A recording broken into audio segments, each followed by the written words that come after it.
กราบพระพุทธสวากขาโตภควตาธัมโม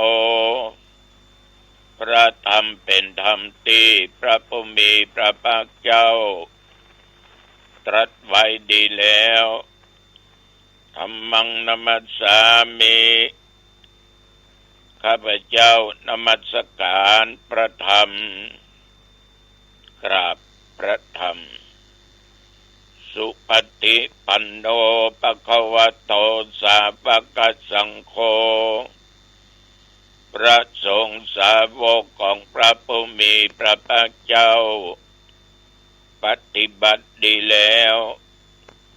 สังฆังนัมมามิข้าพเจ้านอบน้อมพระสงฆ์กราบพระสงฆ์นะโมตัสสะภะคะวะโตอะระหะโตสัมมาสัมพุทธัสสะนะโมตัสสะภะคะวะโตอะระหะโตสัมมาสัมพุทธัสสะนะโมตัสสะภะคะวะโตอะระหะโตสัมมาสัมพุทธัสสะพุทธังสรณังคัจฉามิธัมมังสรณังคัจฉามิสังฆังสรณังคัจฉามิตุติยัมปิพุทธังสรณังคัจฉามิตุติยัมปิธัมมังสรณังคัจฉามิตุติยัมปิสังฆังสรณังคัจฉามิตติยัมปิพุทธังสรณังคัจฉามิตติยัมปิธัมมังสรณังคัจฉามิตติยัมปิสังฆังสรณังคัจฉามิอิติปิโสภะคะวะอะระหังสัมมาสัมพุทโธวิชชาจารณะสัมปันโนสุขโตโลกวิทูอนุตตโรปุริสธัมมัสสารถิสัทธาเทวมนุษย์สานังพุทโธภควาติยันตุนิมิตตังอัปปมังคะลัญญาโยจามะนาโพสะกุณัสสะสัทโธ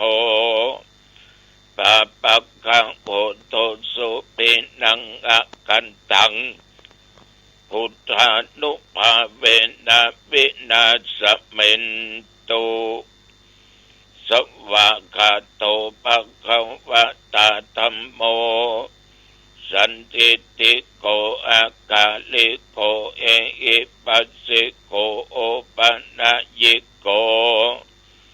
ปัจจัตตังเวทิตาโพวินยูหิติยันตุนิมิตตังอัปปมังคะลัญญาโยจัมมนะโพสะกุณัสสะสัทโธปะปักขะโหโตสุปินังอะกันตังธัมมานุภาเวนะวินาศเมนตุ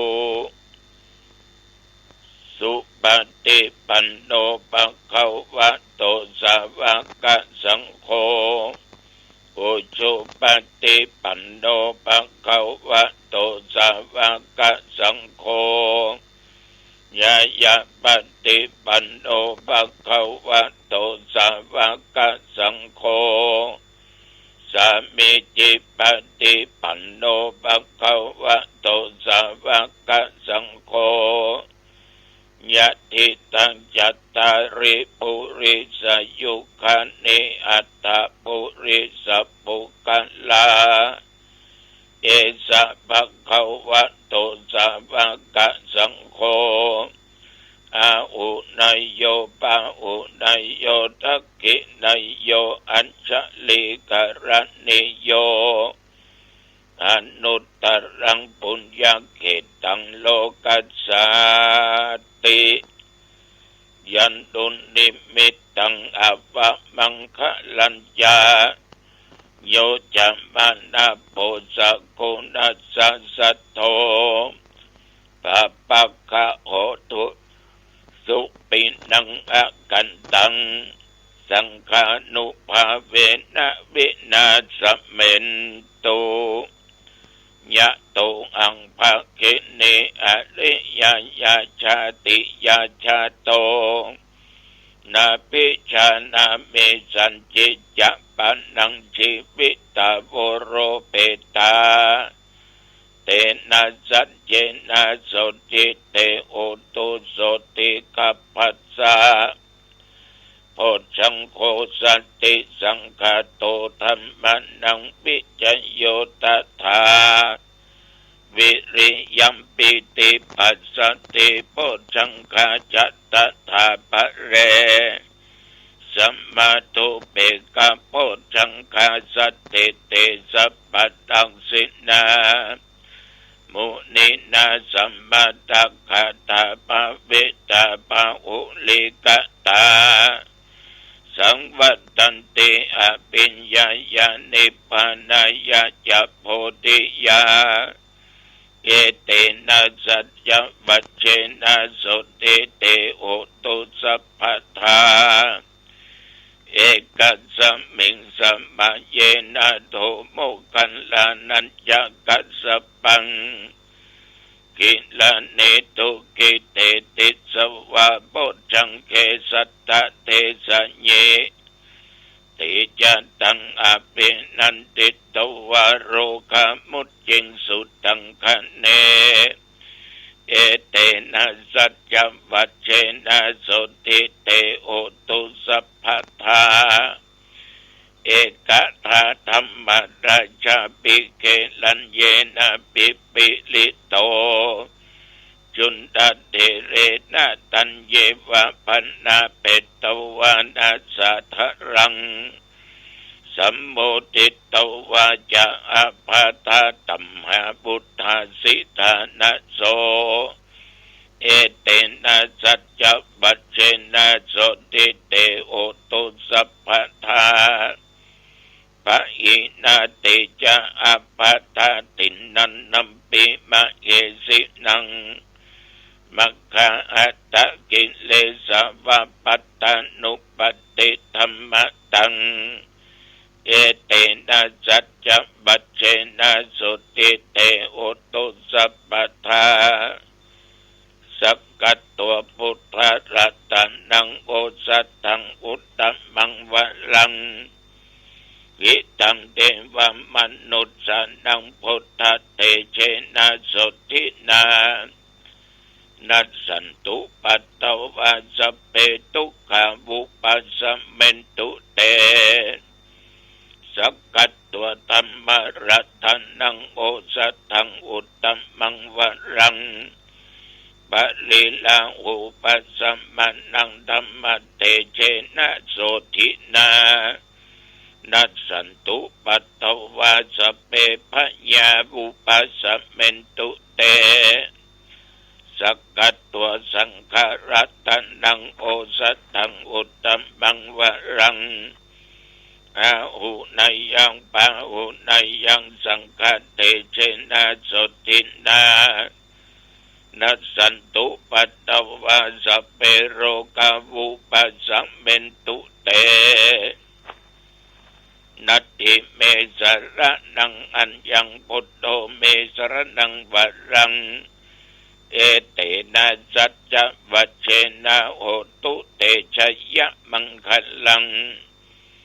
นัตถิเมสรนังอัญญังธัมโมเมสรนังวรัง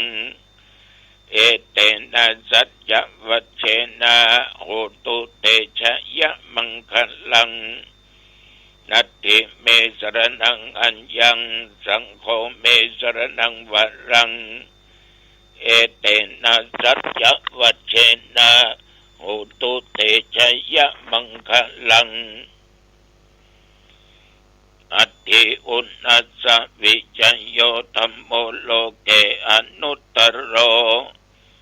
สัพพสัตตะอิตัตถยะตังตวังกันอายิเทวะเตปริวัชเชละจะตันเตอมนุสิหิปวะเก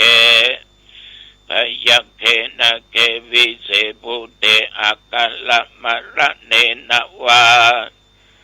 สัพพสัมมามะระนามุตตัวทัพเพตัวกาลมาริกังตัสเสวะอนุภาเวนะโหตุเทโวสุขิสัทธาสุทธาสีลังสัมมาทัญญะธรรมังสุจริตังจะเลตัสเสวะอนุภาเวนะโหตุเทโวสุขิสัทธาลิขิตังจินติตังปุชังคาระนังวัจนังครุงปะเรสังเทสะนังสุตัวตัสสะอายุปวัตติภวตุสัพพมังคลังรักขันตุสัพพเทวตาสัพพพุทธานุภาเวนะสัทธาโสทิภวันตุเตภวตุสัพพมังคลังรักขันตุสัพพเทวตาสัพพธรรมานุภาเวนะสัทธาโสทิภวันตุเตภวตุสัพพมังคลังรักขันตุสัพพเทวตา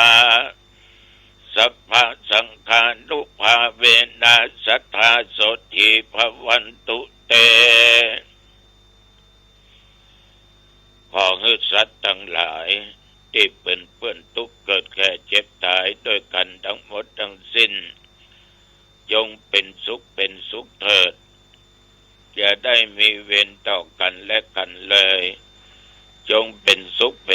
เถิดอย่าได้พยาบาทเบียดเบียนซึ่งกันและกันเลยจงเป็นสุขเถิด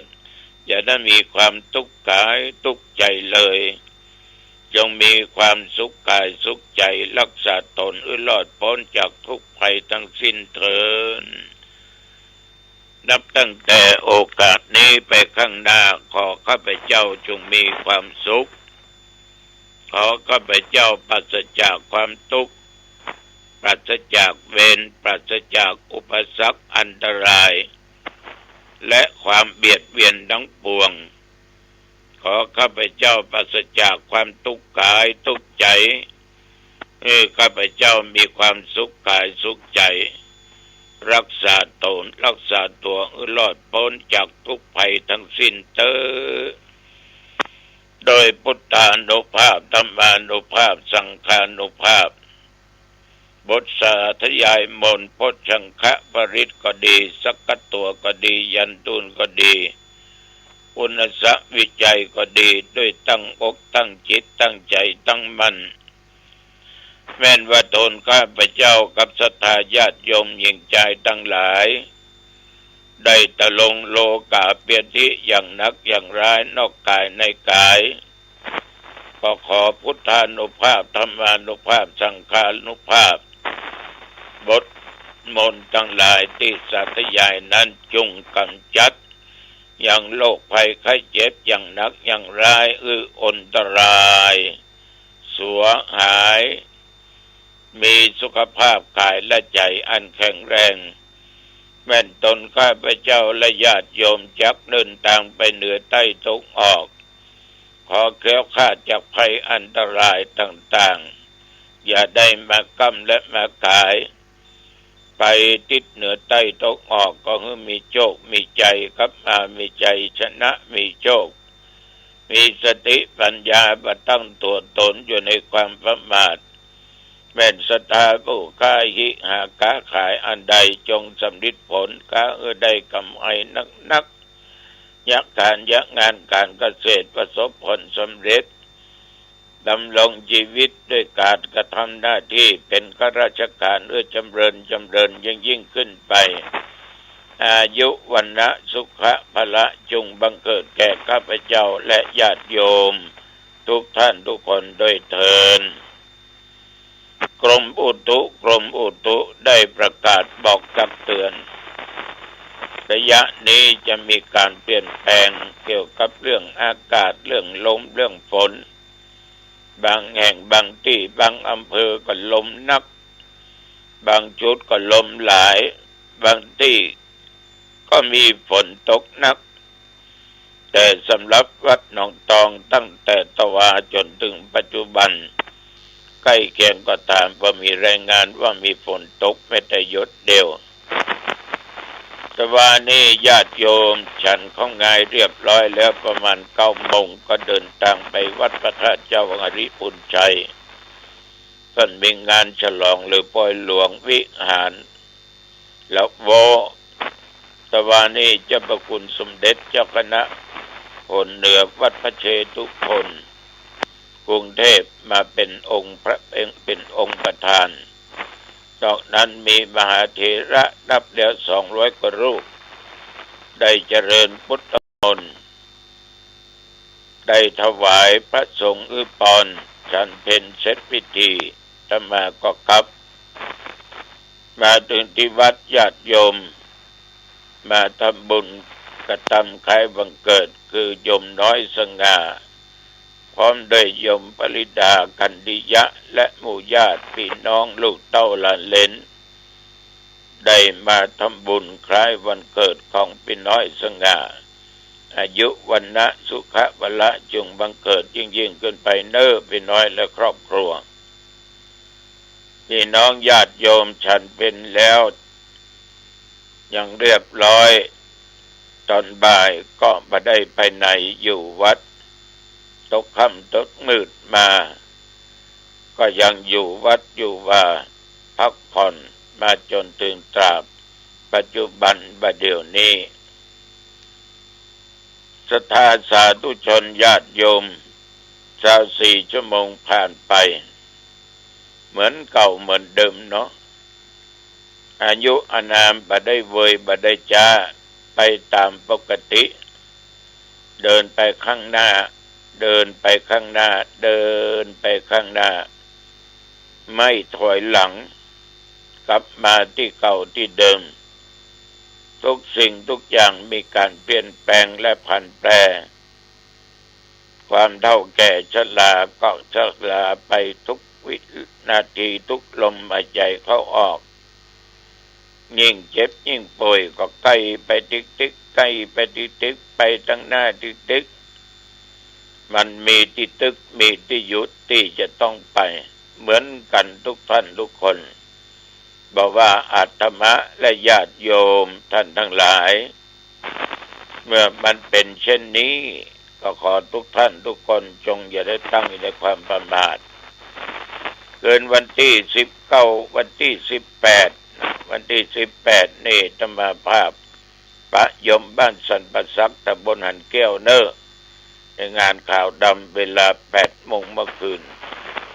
วันที่19ปะญาติโยมที่วัดดอยสัพพัญญูในงานเผาศพท่านมหาวิษณุนะวันที่19ถึงเทศน์ถึงสวดผู้เจ้าจะไปเนิดพี่น้องเที่ยวไม่วาง FC ทั้งหลายแจ้งรับทราบรับรู้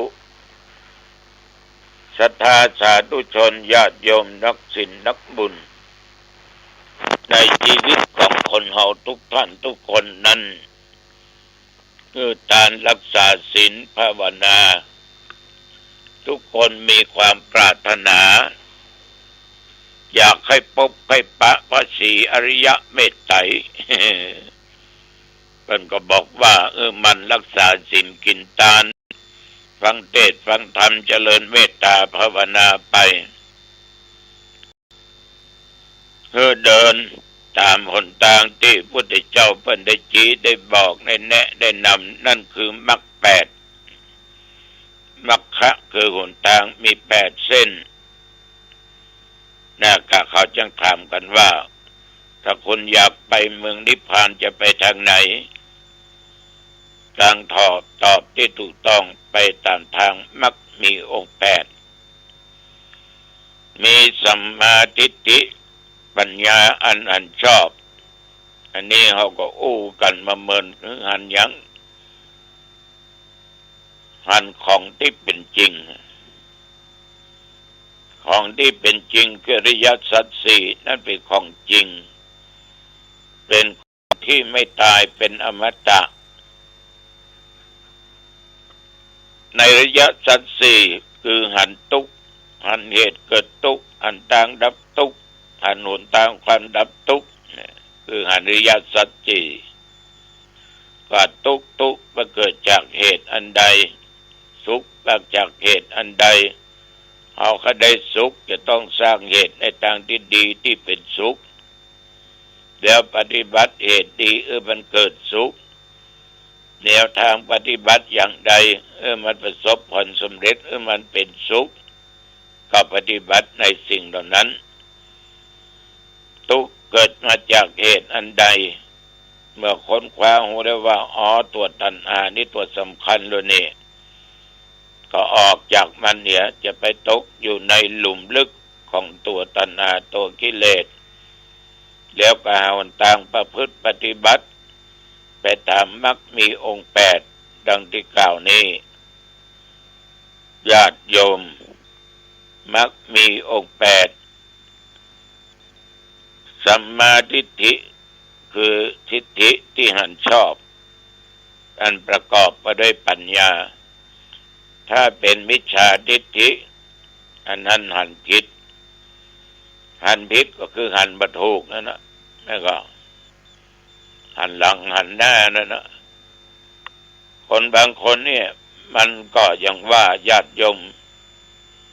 บุญบารมีสติปัญญามันแตกต่างกัน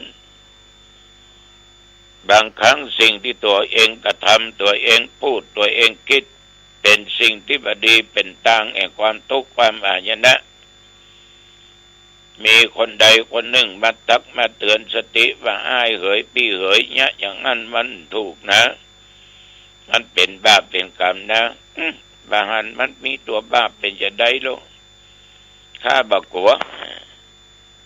เป็นว่ามันบดีมันก็ว่าดีเนี่ยคือหันผิดเป็นมิจฉาทิฏฐิถือนั้นถือนี้ไปเชื่อฟังไผเรียกว่าตัวนี้หูคนเดียวเนาะในที่สุดก็จะไปบ่รอดต่อไปคือมีความดำริชอบเป็นห้องว่าสัมมาสังกัปปะหรือการดำริในชีวิตเอาอยู่ทุกวันเนี่ย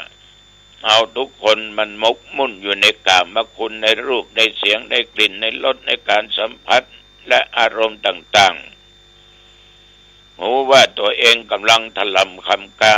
ตกอยู่ใต้อำนาจแห่งอารมณ์เหล่านี้ในรูปก็ดีในเสียงก็ดีนะในการสัมผัสถูกต้องต่าง